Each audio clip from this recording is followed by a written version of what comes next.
Mutta ehkä se ei haittaa nyt. Ja mä tarviin vielä mun muistiinpanot tästä auki.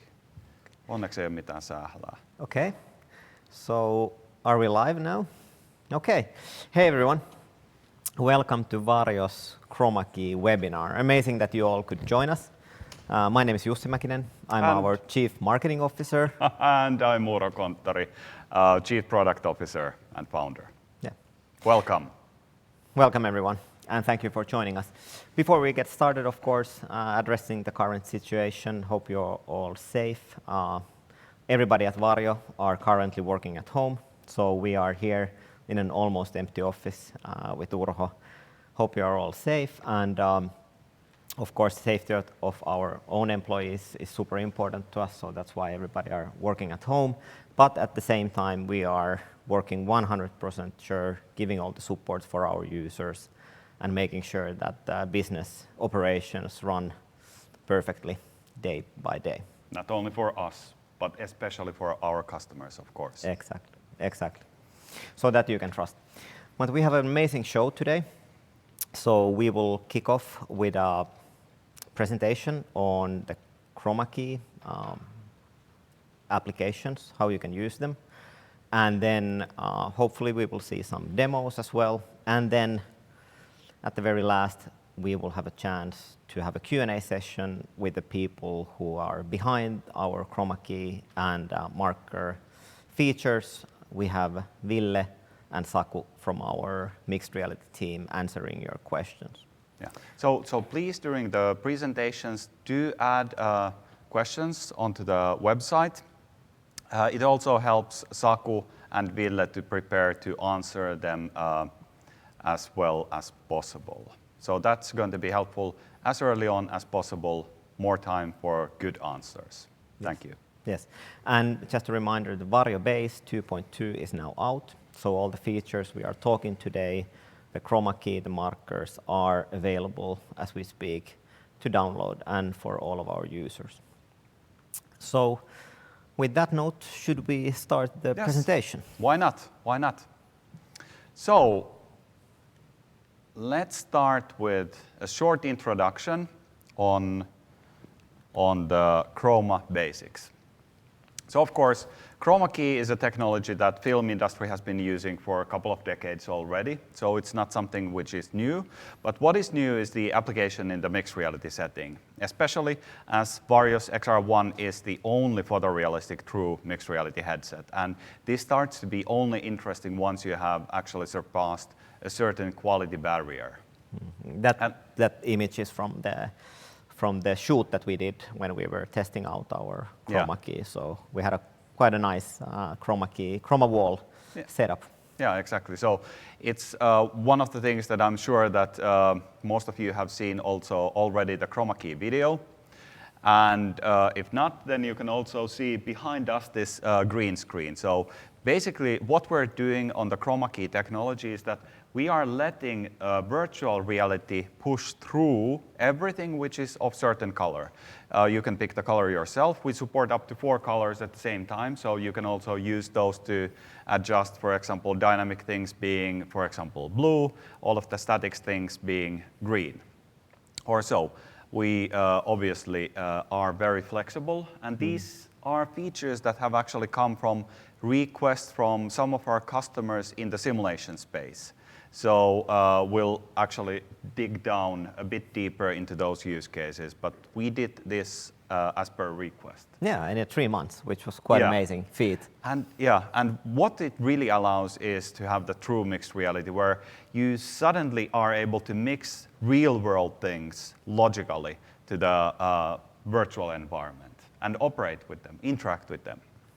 But hey, let's take a look quickly also on the markers. So again, another not age-old technology, but let's call it like a couple of decades for sure, has been in use, and something that is very typical to augmented reality applications. So what we're doing here is we're utilizing existing libraries that let you track markers like these, and you're able to place virtual reality interactions on top of them or next to them. And it's quite different when you compare it, for example, to the use cases that we have in typical VR tracking systems. So, for example, if we compare this to the HTC Vive Pucks that we are also compatible with, this is more accurate. So with this one, we're able to have pixel-perfect location of the virtual object. So you can absolutely replace physical things. That could be, for example, a replica or a prototype part. You can replace that one with a material accurate representation. Yeah. And these are downloadable from our developer website as we speak. So 3 different size markers, you can try them out yourself quite easily. Yeah, exactly. And with these things, they're locked like super glue. You can, they're running at the 90 Hertz, the same speed as our headset is running the VSD cameras, so things stay perfectly put.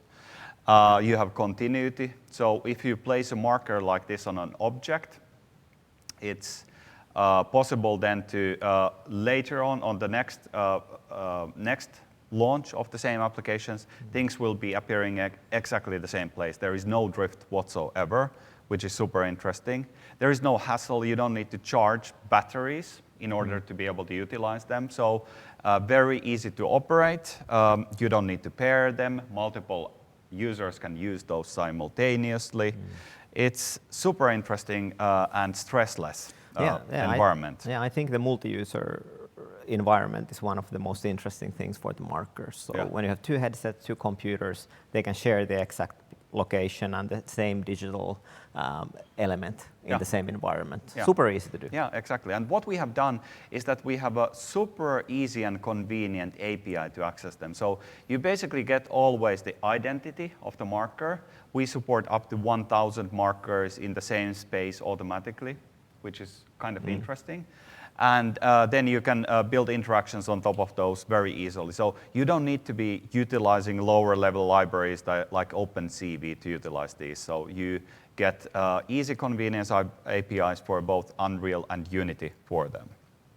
They're super lightweight, only micrograms if you just do the paint on top of an object, or if you use a convenience like paper, it's still going to be far less than a gram to make almost any object trackable. We support 3 different sizes, as you can see in here. So first one is 25 millimeter marker. The active area is actually 1 inch in each side.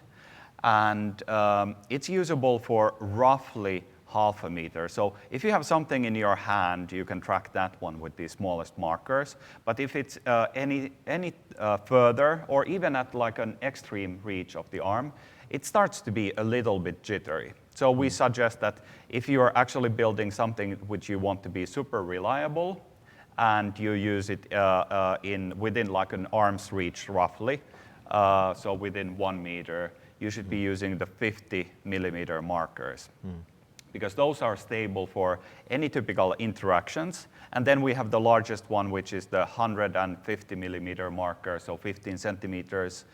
And that's usable easily, reliably, up to 2 meters. And all of these ones operate. They're just not quite so precise, also the longer distances. So the smallest one, up to 1 meter, the middle one, up to 2 meters, and this largest one, up to 5 meters. But again, I'd say that they're all great to this medium specification in there. And if we think about the practical applications for this for our users, take, for example, pilot training.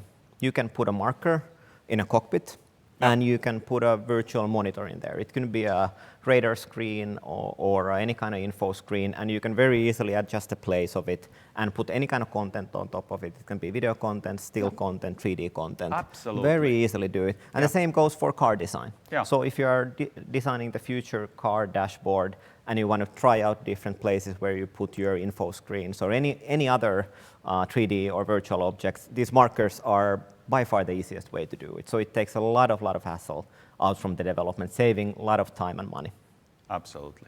So let's take a look at some of these use cases. So first one is something that you have also seen on the video.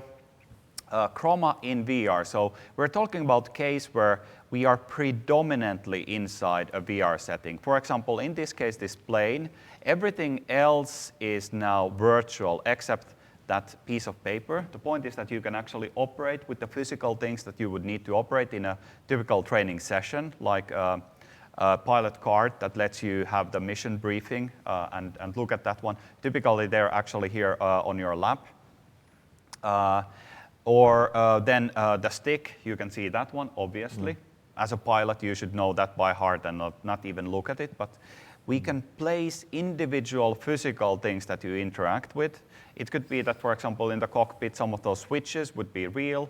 And again, we can have the perfect mix between the virtual things, the world around, the unnecessary things for the training in question, and then those individual things that you want to learn, the muscle memory. Because really the positive training is what we are striving for, no negative training. So if you start, for example, utilizing the wrong type of training, like you're looking at the wrong places to be able to utilize an operation or so, it creates a negative training effort. And with Varjo, we focus on only creating positive training. So all the muscle memory needs to be exactly the same as you would have in the real cases. Whether it is a mission critical training like in here, or another mission critical could be, for example, nuclear plant training that we have been working a lot on, or it could even be much more generic training like a bulldozer operator training, which probably is as mission critical as these ones. Yeah.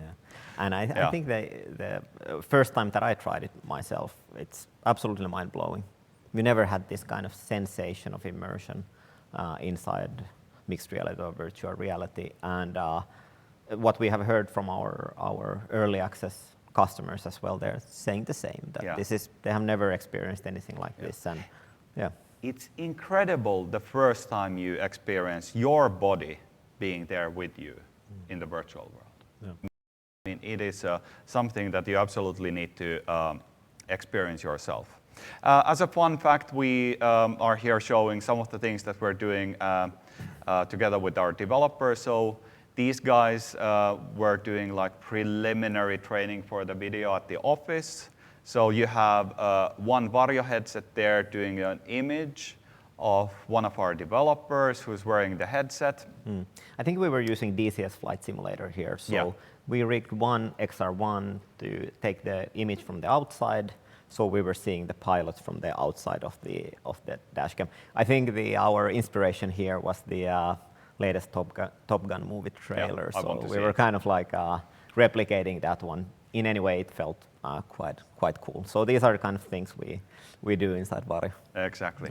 Then we have an example of the like again a bit more mixed reality setting. So here we have a full cockpit. This is a Hawk training jet, and here all of the instrumentation inside the jet is actually real. And now we are able to replace the world around with a virtual image. Now in this particular case, what is really interesting is that the quality of those displays, while our mixed reality is super high resolution, our virtual reality displays are capable of much better. So the right way to do this one, if you want the perfection in the quality, is that you place a marker on those high resolution regions. And then with that one, you are able to elevate the quality of those displays to be natural and comfortable for the user. And this is again like bringing the chroma and the markers together at the same time.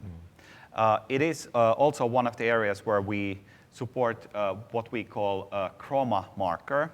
That is a green marker. So it's a green version of the same thing, and it allows us to have that perfect occlusion of the hands also in that setting.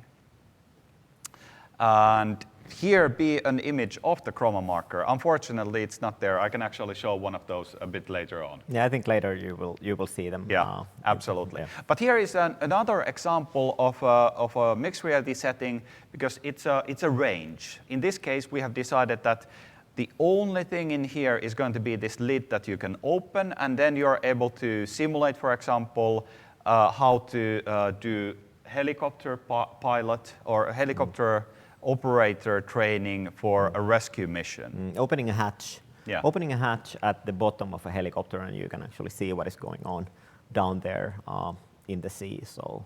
And as you can see, this is with a millimeter precision. So at the edge of the hatch, everything appears suddenly virtual, and it's really like a viewport into the whole different dimension. Yeah. So you can keep most of the things real and just adjust one or two things to become virtual, or you can make almost everything real, almost everything virtual, and maybe only you are the real thing inside there. Yeah, and the interesting thing is you can make any size or any shape of this Chroma.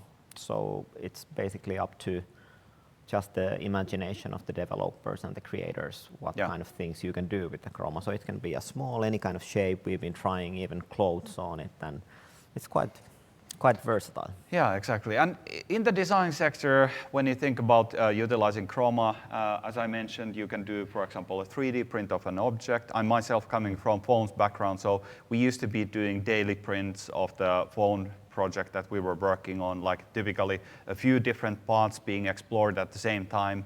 And even on the bigger corporations, we only maybe made 2 material accurate models during a phone program, like first the vision version, and then at the very end when you start like everything is now nailed down, let's execute this one, then you would have the material accurate.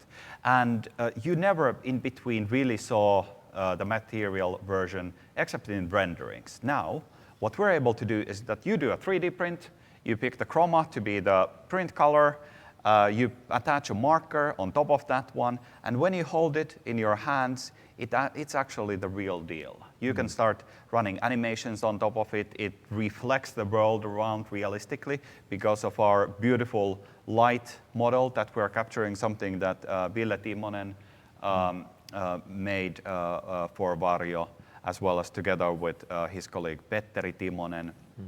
And it really brings it so that the shadows, the reflections, they are actually correct ones.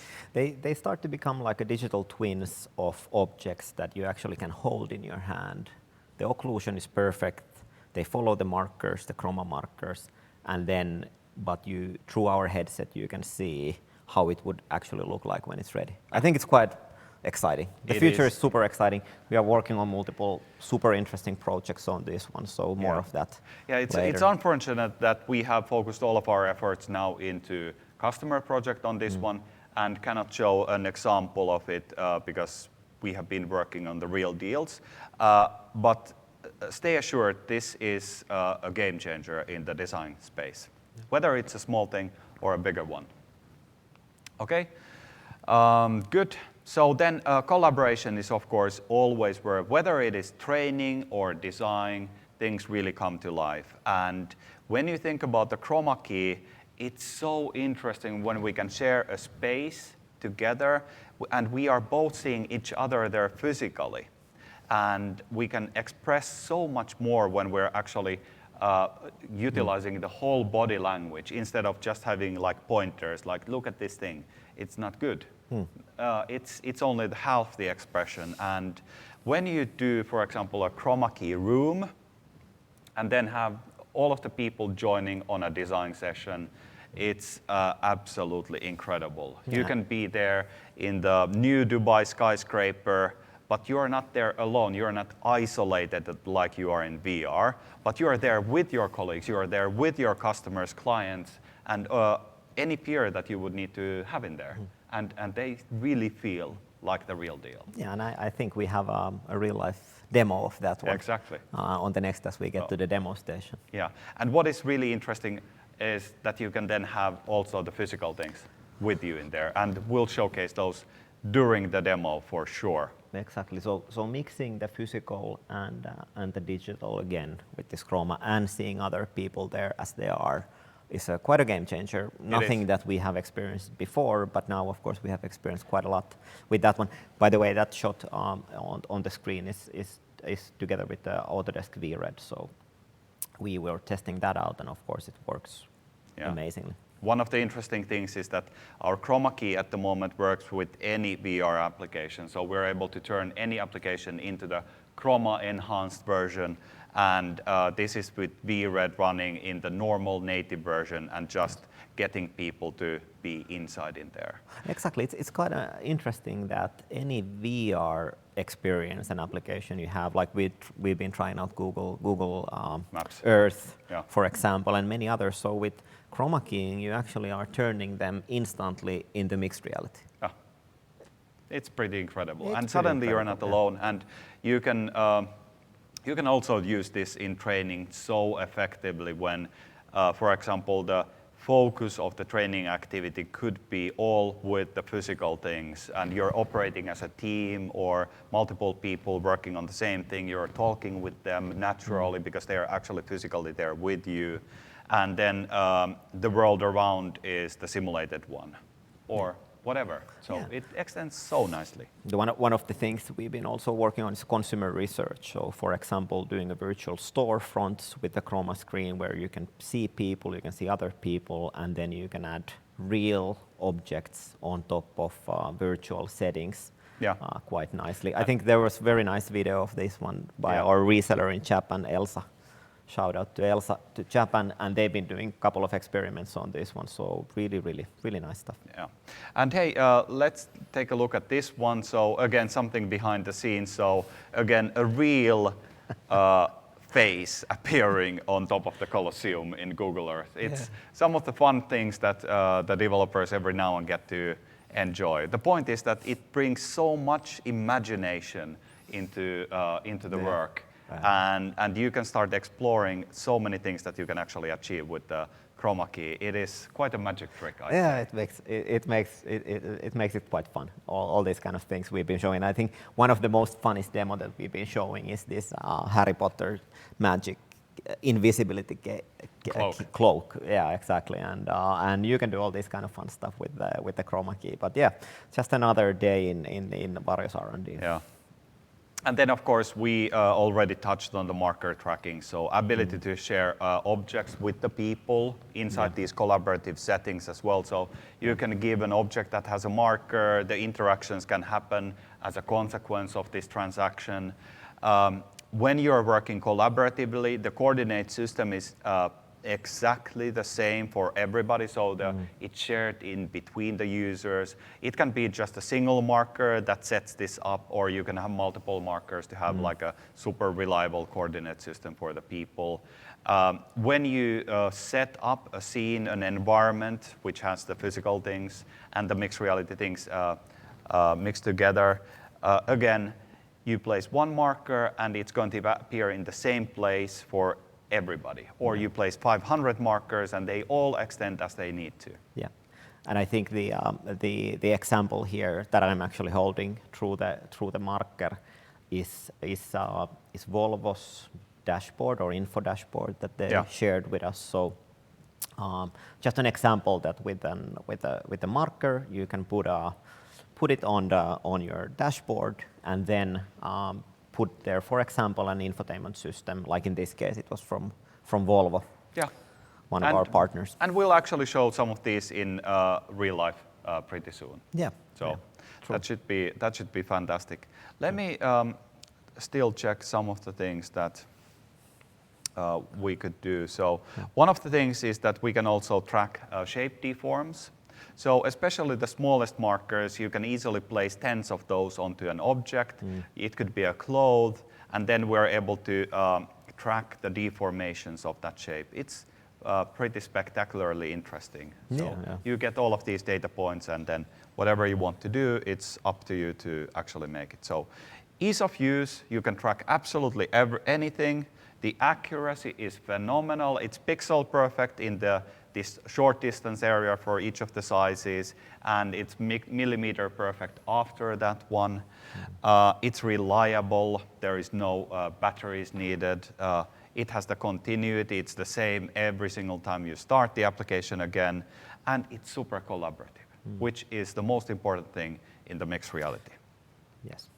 And you can put multiple of those, like in this example that you see, multiple of markers in the corners. And I think we did a couple of experiments ourselves where we kind of use it as an interaction tool. So you actually put your hand on top of one marker and then it triggers an action from the scene. So they can be used in quite nicely versatile ways. Yeah. Very good. Yes. And I think in the... Now it's probably the best to go to the demos, and we'll set up for 1 minute and be back in 1 minute.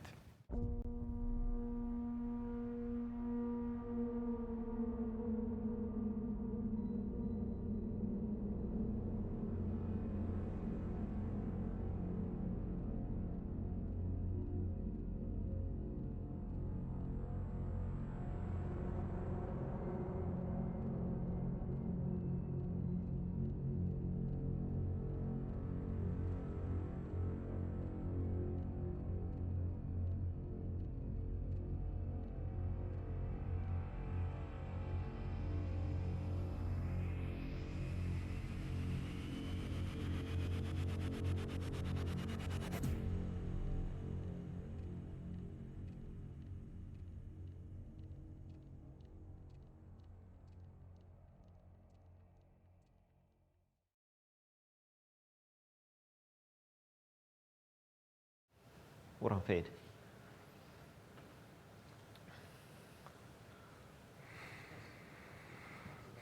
Sanokaa sitten. Okay. I hope you're seeing us. So, quick change of clothing. And then we will go straight from the point of view from Urho's headset, where we are going to see a Chroma version of an architectural scene. And I think, Urho, we are ready to walk in. Okay, let's do it. So, now, because I'm starting to be closer to this chroma key area, we are actually able to be now immersed in a completely virtual setting. And I'm joined with Jussi also into this world. So typically, you would extend the area as much as you want for the chroma key drape.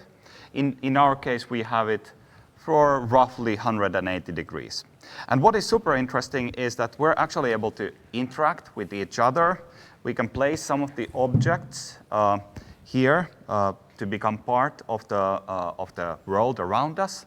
And we are there both. My hands are here. I can actually touch these things. I would want to touch this as well, but it's not real. Yeah. And your mind starts playing tricks so fast in here. Yeah. And let's do the other way around. So, Jussi, you can also take a headset as well, like this. Good. Check this. So we are now in a... Yeah. Take it like this one, and then I will adjust it just a little bit. So let's try to adjust the scene a little bit. For some reason, this is not working. So anyway, but yeah, it's quite an interesting that you can see ourselves very nicely, see each other, and be in this room. Let's try again if this one would be working. Okay, now. So let us put in the location of a room, and then we are here, like this one. Okay. So is now that good? Yeah, I think Okay, it's better. nice. So, thanks. as in here, it becomes quite an experiment to see like what are the real things and what are the virtual things. So yeah, and it's really interesting when you think about, for example, a sales case or a design case of an apartment, interior design, for example, in this case. We've been working a lot with, for example, luxury cruise companies, and they do a lot of the design inside virtual reality. Then, of course, they still bring the material samples to the customer because you need to often feel the things as well. Now, in here, you're able to mix it so that you have some of the objects are really physical, like these chairs, And in this setting, you would be able to have a feel that this is how it actually feels to be in the living room, right? And this is going to be the material for some of these elements. And you're mixing these multi-sensory things for the customer. And again, it's the same thing in training. So you're basically learning to operate with the real physical things. And this is what enables all of that. Yeah, it is. It is. Let me give it back to you. Okay. You can try it one more time. So let's see. Oh yes, very even nice, better. very nice. You picked a nice spot, Jussi. Yeah. Yeah. But if you think about, for example, architectural agency developing a big new project, and they want to showcase that to the client. So I don't think, it's the most immersive thing that you can see is that, hey, come into this building that you're seeing, and you see other people in that building, and you can mix physical objects and digital objects in a way that you actually need to grab them to understand, are they real or not. So that's one example of the things you can And now do. let's take a look at a training example. So a bombardier. Yes. So now we switch to Bombardier, and just a few secs we will set it up. Okay, like this. Again, we're all in front of the Chroma screen again. And okay, I'll actually move us slightly. Can I? Okay, I can. Good. So ever so slight adjustment. And Jussi, if you would actually come here a little bit closer, because this is basically the size of this console. So if you come still all the way to this one, now you're perfect here. My co-pilot, Jussi Mäkinen. Let's give it a high. Ka-chung, like that. And again, like it's incredible when my hands are actually here on top of the objects. I can start looking at these buttons, and because of our great stereo image quality, it feels like this is a real deal. And I can like exactly position my finger on top of these elements, and things feel so natural in here, even though it's all virtual. And it's so much more powerful when you combine that. If I would need to learn to operate this radio panel, this would be the real deal, of course. So if that's the thing in question, let's make this real. And then all of the operation, everything is so real, and the surrounding is still so immersive. And of course, if we would have physical controllers here, they would be perfectly occluded, just like Urho's hand in this case, and you could match and mix again physical objects to this virtual scene perfectly, and they would align perfectly. Yeah. And of course, those kind of training scenarios, what makes this super impactful is that these are easy to take anywhere in the world.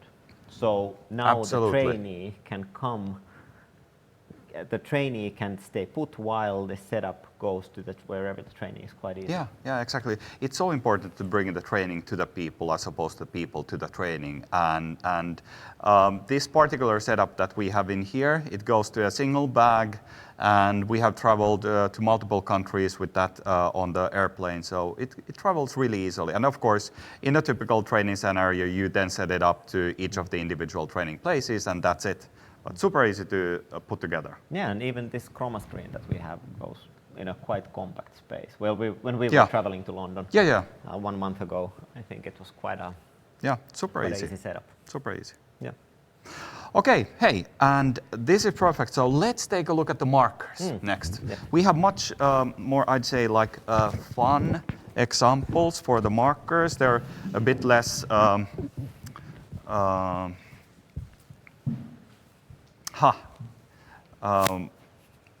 They're more playful than these examples, but you guys will see. So first, I give you just a fun example. So Is it Pac-Man Arcade. Okay. Okay, just a second. We are in very short second going to be setting up Pac-Man, and while that's happening, I'll give you guys a tour of the office. So here are our floors at the office, which is, as said, completely vacant at the moment. We don't have any life whatsoever in here right now. Yeah, and of course not not many people as well. Everybody are working at home, so So, a minimum setup good. here. So let me place this marker in here, and lo and behold, we have Pac-Man. And now, because I placed it in front of the Chroma, my hands are actually there in front of this one. So again, I would be able to operate it. It feels so real. This is so magnificent. And let's now get rid of the Chroma and start looking at some of the other things in here. So the next object, I will give it to you again using the Varjo's marker. Okay. Do we have the Chroma away? I think the Chroma is still on. And just a second. Okay. So this one is a steering wheel example. So I placed it there on the pedestal, and we're now able to take a look at it from different directions. It's staying very nicely put. Then Jussi has actually placed here a Mona Lisa painting. I can actually take it into my hands from the wall, admire it. It's actually reflecting very nicely the surroundings. The quality is phenomenal. And then let's see, I want to place it here instead. So let's put it there. And now we have Mona Lisa at the Varjo office. So Jussi, what's next? Which one is this? It's a woman. Okay, so let's place. This is like an interesting way of staging the places. So we can place real, lifelike people, for example, in a physical setting. They're going to be there nicely put. And then you have an example of something that lets us, for example, track the light traversing in here. So again, tracking this with just a marker. All right, good. Do we have anything else we'd like to show on the marker side? No, I think we have showed them unless there's some more trackers somewhere. But I think we are quite nicely done with the trackers. So Yes. Of course you can take a look of the Pac-Man, for example. So it doesn't need a Chroma screen. No, of course not. But then, yeah, I suppose it's interesting because now when my hands are here, but when I'm now not having a Chroma key, they're of course going to disappear. Now, we have made at Varjo also a depth-based occlusion model. It's a bit more noisy than the Chroma key model, but that would allow us to have like rudimentary operation of hand occlusion in a setting like this as well. And Which is kind of interesting, but it's not quite as perfect as the Chroma key version is. Yeah.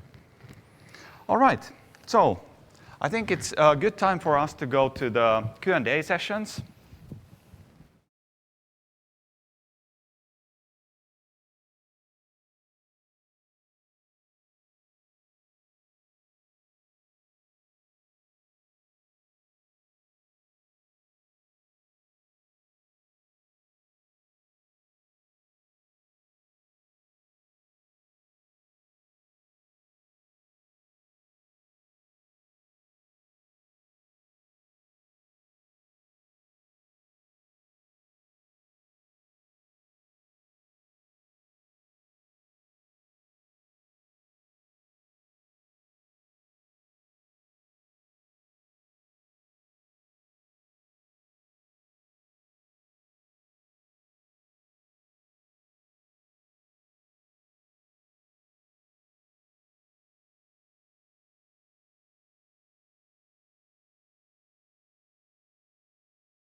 Okay, hey, so I'm joined with Saku Tiainen and Ville Timonen, from our mixed reality team.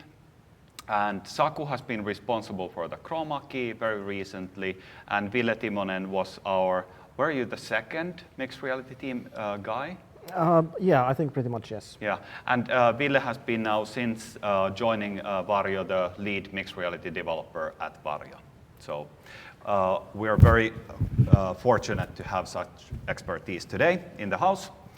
And let's go very quickly on a little bit of your background. So Saku, tell a little bit what you have been working on recently. Yeah, I have been here in Varjo almost 1 year now, and I have been working with this video see-through technology and video processing and that kind of stuff. And I'm the main developer of this Chroma key feature. So we didn't touch this before, but how long did it actually take to implement this Chroma key to this perfect state it is? Yeah, I think I started it in early January maybe, or in December. So maybe a couple of months. Yeah, so super fast. And now already available on a mainstream release. So we call it early access because we still want to be developing some of the convenience things on top of it. But we really also wanted it to be accessible as fast as possible to our customers. Okay, so Ville, how about you? So what has been your focus on the mixed reality side at Varjo? Well, when I joined a little over 2 years ago, basically we had to build the whole pipeline. I think the main tasks have been to make sure that the video see-through pipeline works well with the VR pipeline. Also getting the latency down, that's been a challenge. The latency is very good now. And also depth estimation of the environments, something that I've worked on. Yeah. Yeah, and the depth estimation is something which is getting better now all the time at Varjo. So it's super interesting area that has almost no end to it. You can always try to make it that bit better, of course. Yeah, it's a continuous process and we can expect improvements to come in the future releases. Yeah, excellent. So very quickly, Saku, so how does a user access now the Chroma features or a developer? So. Yeah, at the moment we have it in our C++ API, so that's the only way to access it at the moment.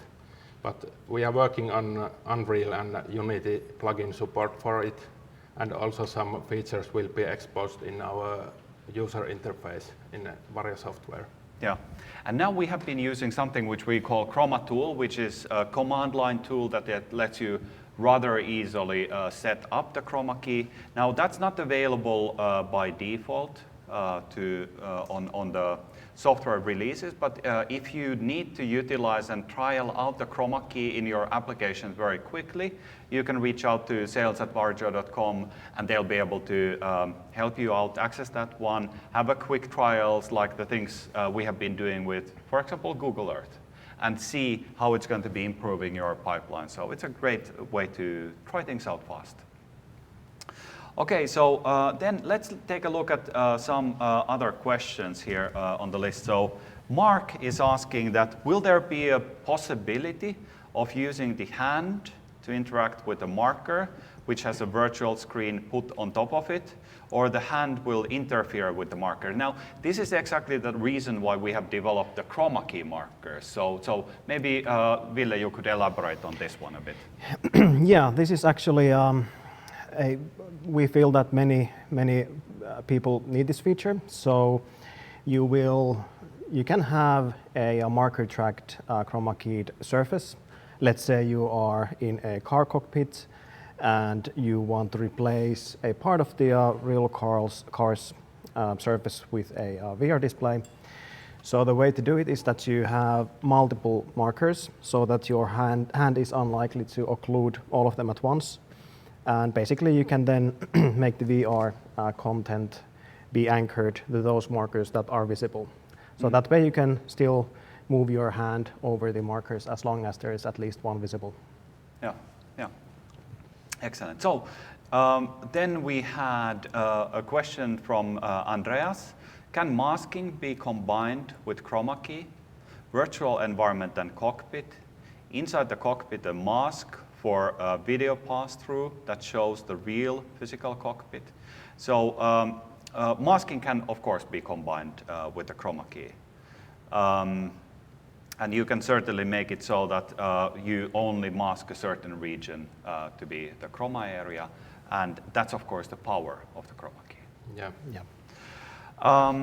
How about comfort? Is there any comfort experience in wearing the XR1 for more than an hour?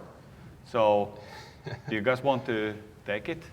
Well, our customer base is using in the simulation sector our headsets up to 4-hour sessions.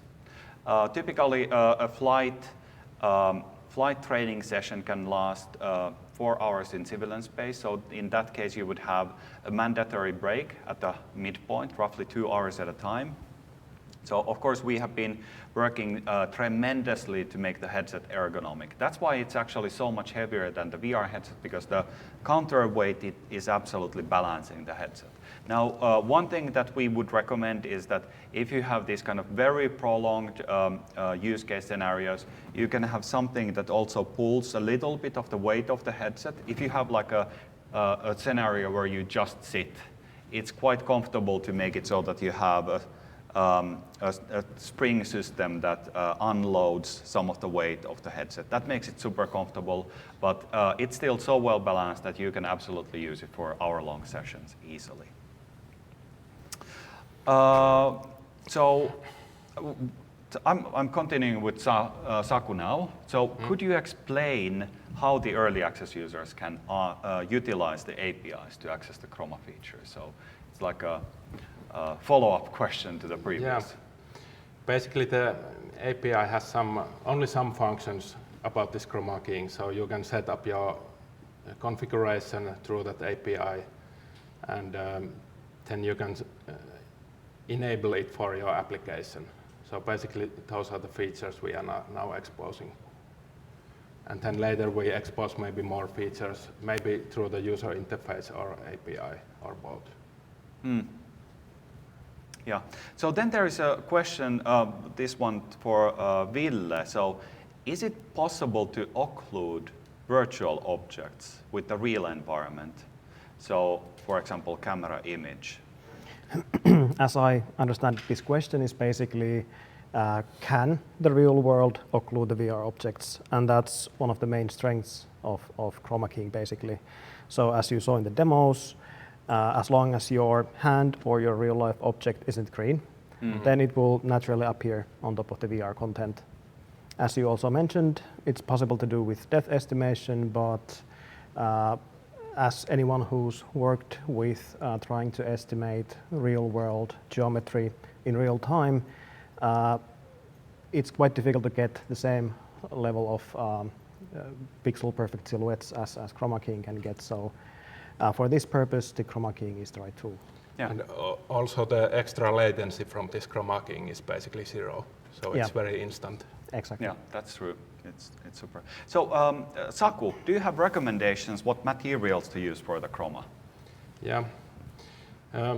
You should always have some matte fabrics or papers, because we want to avoid using any materials that cause reflections. Those are bad. And also shades might be bad as well. So the most important thing is the constant lighting, like ambient lighting, not casting any direct shadows on the materials and no reflections.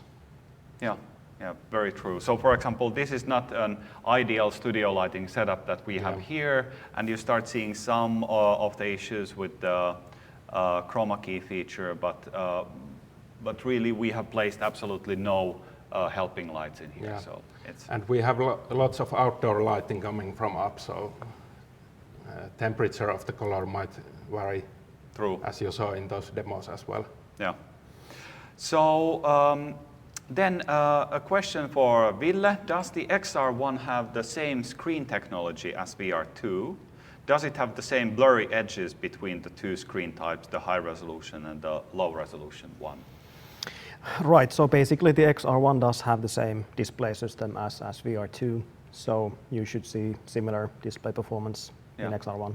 Of course, the thing is that we have been working tremendously on this blending. One of the things to take note is that we have a headset alignment UI, and if you actually utilize that one on the sessions, it allows your eye to be at the exact center of the lens, and with that one, I dare to say that the blending is not visible at all anymore, that blending region.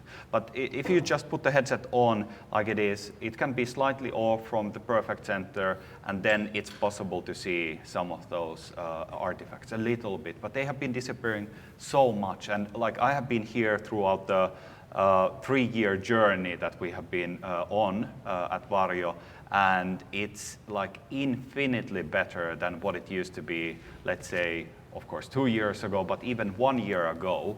It's like almost a night and day difference between the blending quality. Yeah, I think it is our like 4th iteration of the blending algorithm, so that's something we are constantly keeping an eye on and improving. Yeah, very good. So visual markers, how to make them? So really good question. So we provide a set of PDFs by default in A4 and letter, US letter standards. With those, you're able to print 500 dynamic markers, 500 static markers. So they're basically optimized automatically by the algorithm to be more suitable for moving objects or more suitable for more static use cases. And what you need to really make sure is that when you do a print it on as diffuse paper as possible. But I'd say that normal paper, like copy paper, is quite good as a default in there. Make sure that you print in 100% scaling. Very often the printing systems scale to like 93% or something like that. Don't do it. It will utterly mess up the tracking with these markers in the way that you think that they're kind of tracking, but they're all the time slightly off, and that's because of the scale difference is slightly off, and all the algorithms go out of the window when you do that one. So 100% prints. I'll extend this one to the Chroma prints. At the moment, we don't yet have a direct recommendation how to do the Chroma marker prints, but we're going to be publishing those very soon. The only thing to note is that it's far easier to get the Chroma green paper to have glossiness into it. So we're going to be recommending certain paper variants for these prints. Okay, good. Okay, so then there is a question from Anonymous. What is the case of the slight swimming visible between the virtual and the real objects? Are the latencies of the virtual images and camera images equal? So maybe you take it. Right. So usually the latency of the video see-through image is lower than the virtual, but we do apply composition time alignment for them. So the swimming the question is referring to is probably not due to the latencies. It's probably due to the tracking system, for which the markers are actually a very good fix, because the markers are tracked visually. So they are, whenever you're moving around a marker, it's in principle guaranteed to match with the video see-through location of the marker. So markers are a good way to sort of anchor your VR world so that it doesn't spin. Yeah, markers, super glue of the mixed reality. Yes. Okay, great. So then Luik is asking, what key settings are available to users? Regarding chroma keying, we are working in HSV color space. So we have a hue saturation value for this adjustment parameters. And then we have this target color we are trying to match. And then we have some tolerances for all of those components. So those are the basically parameters we are working with. And the tolerances can, for example, be used to deal with, let's say, shadows you might have on your green to make sure that it encompasses the whole range of the green you're seeing. So then Drew is asking that can your real hands be used to interact with virtual objects? Example would be playing a virtual Pac-Man machine using your real hands. So maybe you can take that, Ville. Right. Unfortunately, the only device where we have hands as input is the VR2 Pro, basically. So that's something you'll have to wait for the XR1 to come. Yeah. Then Maki from Canada is asking, can I upgrade my VR2 headset to XR1? Now, that was for us the exact goal when we start working on the XR1, to make it so that you can purchase the VR headset and just slap on this mixed reality add-on to it. And you see, for example, from the cable being external to this headpiece, that was the driving goal. But we realized that to have the perfect calibration between the display subsystem and the camera subsystem, we had to do much more work that we ever anticipated. And that basically also led us to understand that the only way to guarantee the quality that our customers need is that we build it as a separate system. And that's why we have XR1 as a dedicated device, separate device, as opposed to just an add-on. Okay, then we have Mitch asking, can I use the markers the other way around, delimit part of the real world that I want to see, as a making it video see-through, in my virtual world, say an instrument panel? So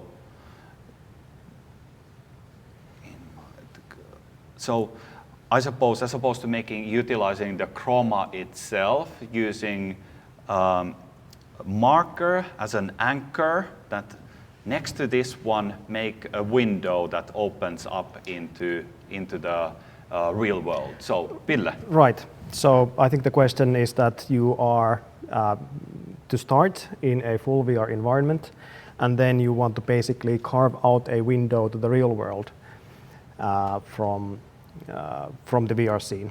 So basically what you can do is that because normally when you render a VR scene, whenever you have alpha set to 0, you will see the video see-through feed. So now basically you have a area in your VR scene tracked with a marker, and then you just render alpha 0 into that region, and it will basically poke a hole into the VR world, and you can then see the real world on that area. Yeah, thanks. Okay, so then we have Luik asking that, do you have an example of combined Chroma plus tracking usage? And maybe Saku, you could take that one. So, yeah, I think this airplane cockpit is quite a good example, where you can have visual markers on some displays and then some chroma color on those, and then you will have a hand occlusion on virtual screen. And then the world around is, for example, the dome of the airplane could be green, and then your world is virtual after that. Yeah. And another example is, for example, if you are in a car where you drive. So as you mentioned, you can use chroma green inside the cockpit or the instrument panel to draw VR content. And basically, you can also do it with depth estimation. The problem is that you have your real world surface, you have your hand, and now you want to draw VR content at exactly the right depth between your hand and the real world surface. That usually causes some Z-fighting, as graphics people know. So chroma keying is a very useful way to make sure that the VR content appears behind the hands but doesn't sink into the cockpit. And also, if you're driving a car, for example, setting up a reliable tracking system inside a car is quite tricky. So you can use markers basically to anchor your VR instruments inside inside the cockpit. We'll take one more question, which is going to be that are there samples of using Chroma key in an Unreal Engine project? If so, where can we find those? And Saku, maybe you can address that. Yeah, at the moment we don't have any support in Unreal plugin, but we are working on that. But with this Chroma key tool, you can enable Chroma keying in every application you want. Yeah, and then it can be OpenVR or Unreal Engine or whatever you need. Yeah, very good. And have we given any estimation on when we'd have the Unreal plugin available? Is it at the same time as the next software release? So, yeah, I think so. Yeah. So in very near future, but we cannot disclose the date yet because things happen. Yep. So surprises happen, and it's better to not to commit. But rest assured, we're going to be bringing these things to Unreal and Unity as fast as possible.